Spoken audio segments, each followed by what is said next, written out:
देखिए भौतिक विज्ञान बेसिकली हमारा क्या था, ये भौतिक विज्ञान फिजिक्स, और ये बीपीएससी प्रीलिम्स के जो भी अब तक के सारे क्वेश्चन फिजिक्स से पूछे उसको हम लोग इसमें देखेंगे। ठीक है, तो पहला क्वेश्चन हमारा इसमें है कि निम्न तत्वों में से किसी में न्यूट्रॉन नहीं होता है।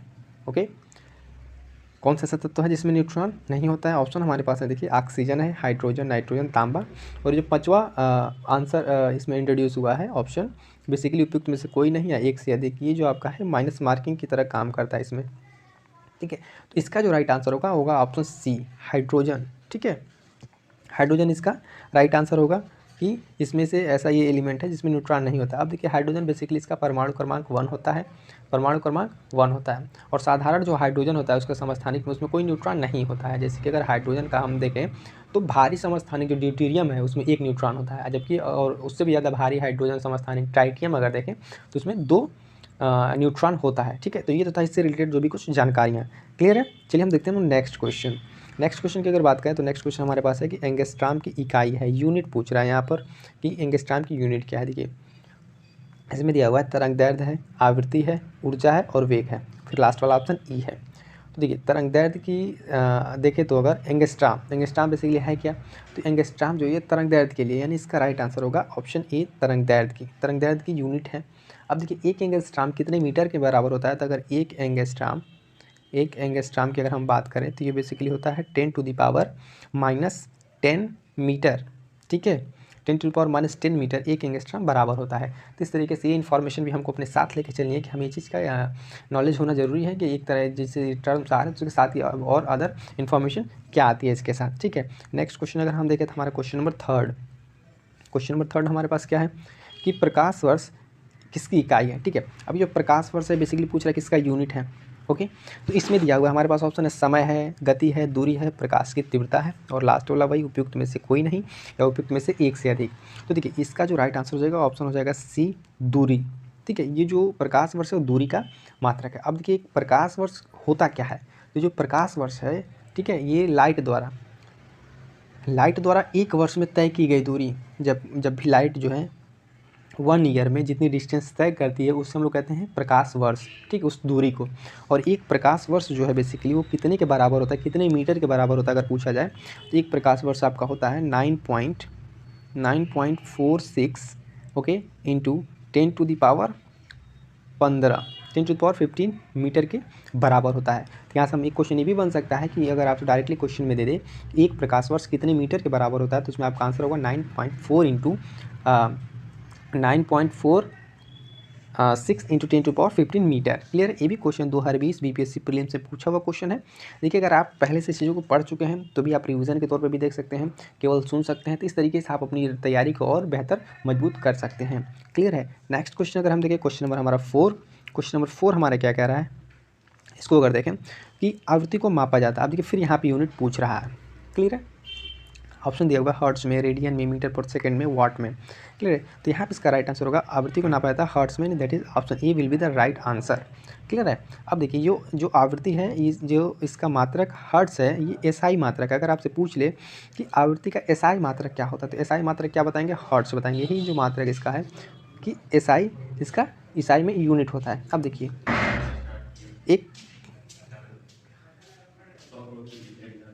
अब इसके बाद से यहाँ पे जो नेक्स्ट क्वेश्चन बनता है कि अगर एक सामान्य मनुष्य की बात किया, हर्ट्ज की बात है, तो यहाँ पे इस फैक्ट को भी आप नोट डाउन कर लें कि एक सामान्य मनुष्य कितने हर्ट्ज की जो फ्रीक्वेंसी है उसको सुन सकता है। तो 20 हर्ट्ज से लेके, ठीक है, 20 हर्ट्ज से लेके 20,000 हर्ट्ज तक की जो फ्रीक्वेंसी है उसको ह्यूमन बीइंग एक नॉर्मल वे में सुन सकता है। ये क्वेश्चन भी आगे बन सकता है, इसलिए इस क्वेश्चन को भी आप ध्यान में रखेंगे। नेक्स्ट क्वेश्चन अगर हम देखें क्वेश्चन नंबर 5, तो नेक्स्ट क्वेश्चन 5 पे देखिए, इसको थोड़ा सा पढ़िए कि घड़ी में प्रयोग होने वाले क्वार्ट्ज क्रिस्टल होते हैं, कि ये जो बेसिकली घड़ी है उसमें क्वार्ट्ज क्रिस्टल उपयोग होते हैं वो किसके बने होते हैं, ये क्वेश्चन पूछ रहा है। तो ऑप्शन है हमारे पास sodium silicate, silicon dioxide, germanium oxide and titanium oxide, और एक तो लास्ट जो ऑप्शन है ये उपयुक्त में से कोई नहीं वाला। तो यहाँ पे जो राइट आंसर होगा, इसका राइट आंसर होगा option B, silicon dioxide. Clear है?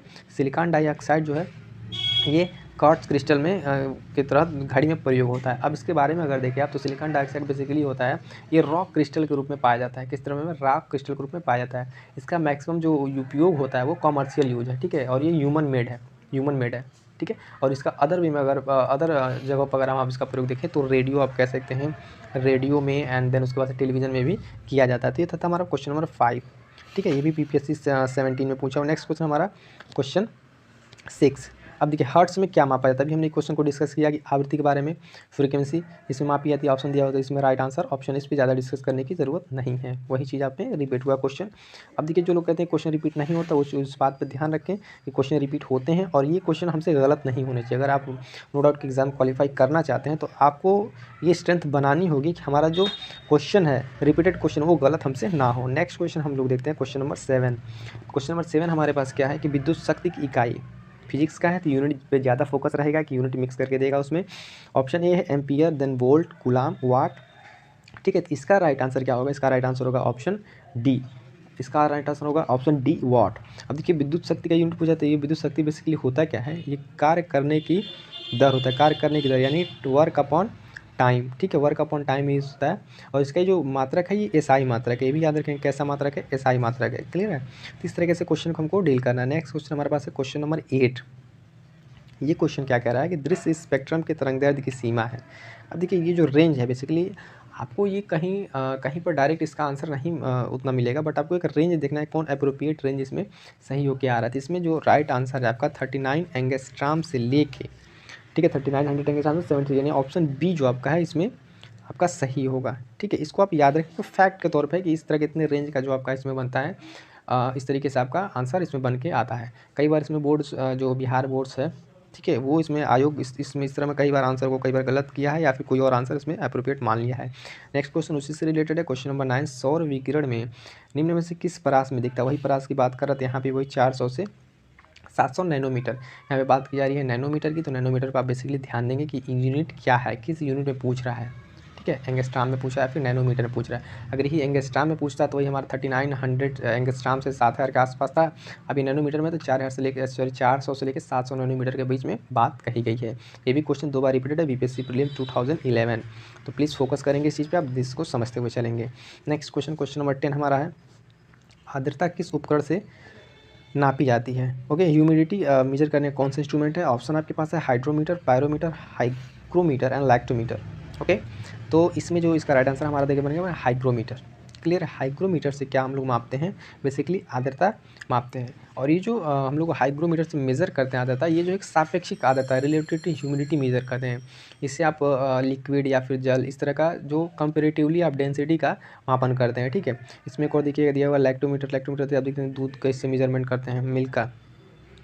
ठीक है, इस तरह का और भी जो इंस्ट्रूमेंट है इसको आप लोग एक बार देख लेंगे ज़रूर।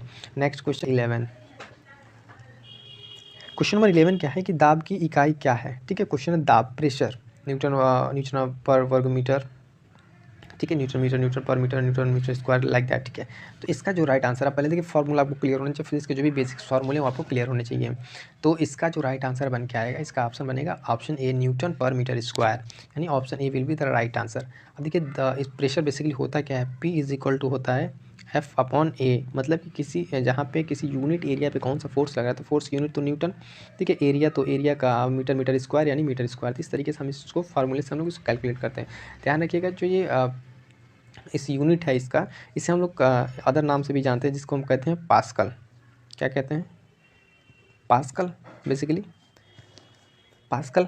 ठीक है, अब देखिए एक चीज़ यहाँ नोट कर लीजिए, दाब जो है ये एक अदिश राशि है। कैसी राशि है, अदिश राशि। क्वेश्चन में डायरेक्ट देकर पूछ लेगा ऑप्शन ए विद एग्जाम्पल्स आपसे कि आप बताइए इनमें से निम्नलिखित में कौन सी सदिश राशि है, निम्नलिखित में कौन सी सदिश राशि है। ठीक है, तो इसका आगे भी हम लोग डिस्कस करेंगे, क्वेश्चन आएगा इस तरीके का। क्वेश्चन नंबर 12 हमारे पास है बीपीएससी प्रीलिम्स 2019, दाब का मात्रक है। ठीक है, यहाँ पे देखिए सारे मात्रक को आप एक बार ध्यान से देखिए कौन इसमें सही है। तो बेसिकली यहाँ पे हमारा ऑप्शन एक सही हो रहा है जाके, लास्ट ऑप्शन ऑप्शन ई। यहाँ पे इसमें से कोई सही नहीं या फिर एक से अधिक, ये वाला ऑप्शन हमारा यहाँ पे अप्रोप्रिएट सही होगा। क्लियर है, नेक्स्ट देखते हैं हम क्वेश्चन नंबर 13।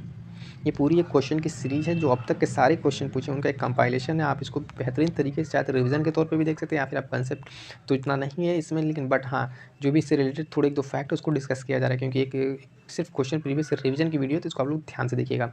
नेक्स्ट क्वेश्चन हमारा 13, निम्नलिखित में कौन सी अदिश राशि। देखिए अभी हमने क्वेश्चन डिस्कस कर ही रहे थे कि अदिश राशि और सदिश राशि। अब देखिए यहाँ पे बल दिया है, वेग, ताप, त्वरण और उपयुक्त में से कोई नहीं एक से अधिक। तो इसका राइट आंसर क्या बनेगा, इसका राइट आंसर बनेगा ऑप्शन बी। अभी हमने बताया कि दाब कैसी राशि है, एक अदिश राशि है, हम डिस्कस किए। अब देखिए सदिश राशि और अदिश राशि क्या होती है, इसका अंतर आप यहाँ पे समझ लीजिए। ठीक है, सदिश राशि क्या है, सदिश राशि वे राशियाँ, ठीक है, जिनमें दिशा और परिमाण दोनों होती हैं, जिसको आप व्यक्त करने के लिए उसमें दिशा यानी डायरेक्शन और प्लस मैग्नीट्यूड दोनों की जरूरत पड़ी तो सदिश राशियाँ। अदिश राशियाँ जिनमें केवल परिमाण होता है, दिशा की आवश्यकता या फिर दिशा उसमें नहीं होती है। अगर आप इनके अदिश राशियों में देखें तो दाब, आयतन, चाल, दूरी इस तरीके से आते हैं। नेक्स्ट क्वेश्चन अगर हम लोग देखें क्वेश्चन नंबर 14 क्या कह रहा है कि निम्नलिखित में से किस राशि का मात्रक नहीं है। ये भी क्वेश्चन बढ़िया है, किसका मात्रक नहीं है, नहीं है। अब देखिए इसमें दिया हुआ है ऑप्शन हमारे पास है किस राशि का, तो बल का तो मात्रक न्यूटन होता है, दाब का भी हमने देखा पास्कल या फिर न्यूटन पर मीटर स्क्वायर प्रतिबल। इसमें जो ऑप्शन है option C is the right answer कि विकृति एक ऐसा है जिसका कोई ना ही बीमा है, बीमाहीन राशि और इसका कोई मात्रक नहीं होता है, तो राइट आंसर हो जाएगा ऑप्शन सी। ठीक है, उसके बाद देखते हैं क्वेश्चन नंबर 15। इसको थोड़ा सा ध्यान से पढ़ने की ज़रूरत है। क्वेश्चन नंबर 15 सही कथन पूछ रहा है, यहाँ पे थोड़ा सा ध्यान देने वाली बात है। अब देखिए यहाँ पे कंसेप्ट की बात है, कंसेप्चुअल क्वेश्चन आपको पढ़िए पहले क्वेश्चन को। ऑप्शन ए है लाल प्रकाश का तरंगदैर्घ्य बैंगनी प्रकाश से कम है, लाल प्रकाश का तरंगदैर्घ्य बैंगनी प्रकाश से ज़्यादा है, बैंगनी प्रकाश का तरंगदैर्घ्य हरे प्रकाश से ज़्यादा है, बैंगनी प्रकाश का तरंगदैर्घ्य पीले प्रकाश से ज़्यादा है, उपयुक्त में कोई नहीं। अब देखिए यहाँ पे जो इसका राइट आंसर होगा वो होगा ऑप्शन बी। हम लोग सब जानते हैं कि लाल रंग का प्रकाश तरंगदैर्घ्य वो बैंगनी से ज़्यादा होता है, यही सी तरंगदैर्घ्य की वजह से इसको हम लोग ज़्यादा से ज़्यादा हम लोग कहाँ यूज करते हैं इसको, रेड लाइटों में या फिर वहाँ पे यूज करते हैं। इसका तरंगदैर्घ्य ज़्यादा होने का इसका प्रकीर्णन कम होता है। ठीक है, और इसका हम लोग एक राइट आंसर अगर हम देखें, आंसर तो हो गया कौन रे। पर एक चीज़ और ध्यान देंगे कि जब तरंगदैर्घ्य ज़्यादा होता है, ठीक है, तो उसकी जो आवृत्ति होती है वो सबसे कम होती है। अगर जिसका तरंगदैर्घ्य ज़्यादा है तो उसकी आवृत्ति कम होगी। इस हिसाब से बैंगनी रंग का अगर आप देखें तरंगदैर्घ्य कम है तो इसका जो आवृत्ति होगा वो ज़्यादा होगा। नेक्स्ट क्वेश्चन हम लोग देखते हैं क्वेश्चन नंबर 16 क्वेश्चन क्या है कि एक परमाणु के केंद्र में धनावेशित हिस्सा कहलाता है, proton, neutron, electron, nucleus, what ever be the right answer, what will be the right answer. Okay, next question इसमें हम लोग था क्या। अब देखिए इसमें क्या है, बेसिकली इसका राइट आंसर जो बन के आएगा वो आएगा न्यूक्लियस। ठीक है, ऑप्शन डी न्यूक्लियस। अब ये न्यूक्लियस होता क्या है, ये जो होता है न्यूक्लियस एक परमाणु के केंद्र का धनावेशित हिस्सा है, जिसे आप नाभिक कह लें या फिर न्यूक्लियस कह लें, नाभिक या न्यूक्लियस। ठीक है, अब इसमें इसके नाभिक में प्रोटॉन और न्यूट्रॉन स्थित होते हैं। ठीक है, और जो न्यूक्लियन कहलाते हैं, प्रोटॉन धनावेशित होता है और बाकी इसमें ऋणावेशित। ठीक है, और जो इलेक्ट्रॉन होता है इसके बाहरी कक्षाओं में चक्कर लगाता है। नेक्स्ट क्वेश्चन अगर हम देखें क्वेश्चन नंबर 17। ठीक है, क्वेश्चन नंबर 17 क्या है कि एक ठोस सीधे गैस में परिवर्तित होता है तो उसको क्या कहते हैं, कि कौन सा ऐसा प्रोसेस जब भी आप किसी ठोस को इस तरह से गर्म करें या फिर कुछ भी करें गैस में, तो प्रक्रिया ऊर्ध्वपातन, वाष्पन, संघनन, उबलना क्या कहलाती है। तो प्रोसेस जो है ऊर्ध्वपातन यानी सब्लिमेशन कहलाती है, इस चीज़ को याद रखेंगे। ठीक है, ये तो कई बार हम लोग बहुत बेसिक सा क्वेश्चन है। अब ये होता क्या है कि ऊर्ध्वपातन कौन सा प्रोसेस है, ऊर्ध्वपातन बेसिकली एक प्रोसेस है जिसमें कोई भी ठोस, ठीक है, द्रव में बदले बिना सीधे गैस में परिवर्तित हो जाता है। किस में परिवर्तित होता है, गैस में भी। क्वेश्चन 2017 यूपीएससी प्रीलिम्स का है, ध्यान देंगे इस चीज़ पे। क्वेश्चन नंबर 18, क्वेश्चन नंबर 18 क्या है, क्वेश्चन नंबर 18 है हमारे पास कि कास्मिक किरणें हैं। कास्मिक किरणें क्या है बेसिकली, तो कास्मिक किरणें जो है आवेशित कण है। ठीक है, चार्ज पार्टिकल है, अनावेशित ऑप्शन में अनावेशित, तो इस तरह कुछ में ध्यान देने की बात नहीं है। ये जो है आवेशित कण है और ये विद्युत चुम्बकीय स्पेक्ट्रम का भाग नहीं है, ध्यान देंगे, विद्युत चुम्बकीय स्पेक्ट्रम का भाग नहीं है। ये हाई एनर्जी के पॉजिटिव पार्टिकल्स होते हैं। ये जो बेसिकली स्पेस में जो है, ठीक है, लगभग लाइट के स्पीड से ये भी इसमें मूवमेंट करते हैं या फिर मोशन करते हैं इस चीज़ पे, ये इससे पॉइंट है इसमें। Next question number 19, 2G spectrum में जी शब्द किसके लिए प्रयुक्त होता है। देखिए ऑप्शन में जी से ग्लोबल है, गवर्नमेंट है, गूगल है, जनरेशन है। क्वेश्चन 53 बीपीएससी प्रीलिम तो हम 2 बार रिपीटेड क्वेश्चन है, जी पे ध्यान देंगे। तो जो बेसिकली 2G है इसमें जी जो जनरेट करता है वो जनरेशन है, कि किस जनरेशन का आपका, कि कौन सी पीढ़ी का ये आपका कम्युनिकेशन टेक्नोलॉजी है। तो इसलिए इसके उसको नोटेशन के हम लोग यहाँ पे क्या यूज करते हैं, जी दैट इज जनरेशन। तो राइट आंसर हो जाएगा हमारा generation. Next question number 20, question number 20 basically क्या है, रडार के आविष्कारक कौन था। ऑप्शन है वैज्ञानिकों का नाम है रॉबर्ट वाटसन, उर्सुलाल फ्लेमिंग, आइंस्टीन। ठीक है, इसका राइट आंसर हो जाएगा हमारे पास क्या कि option A Robert Watson. Robert Watson जो थे ये स्कॉटिश के एक भौतिकविद थे यानी आप फिजिक्स के साइंटिस्ट थे, और इन्होंने 1935 में पहली बार, ठीक है, 1935 में पहली बार जो है रडार के माध्यम से इस चीज़ को डेवलप किया था। और इसका यूज जो है द्वितीय विश्व युद्ध में इसका हवाई हमलों को सूचना के रूप में सचेत करने के लिए किया गया था, यानी आप कह सकते हैं सेकेंड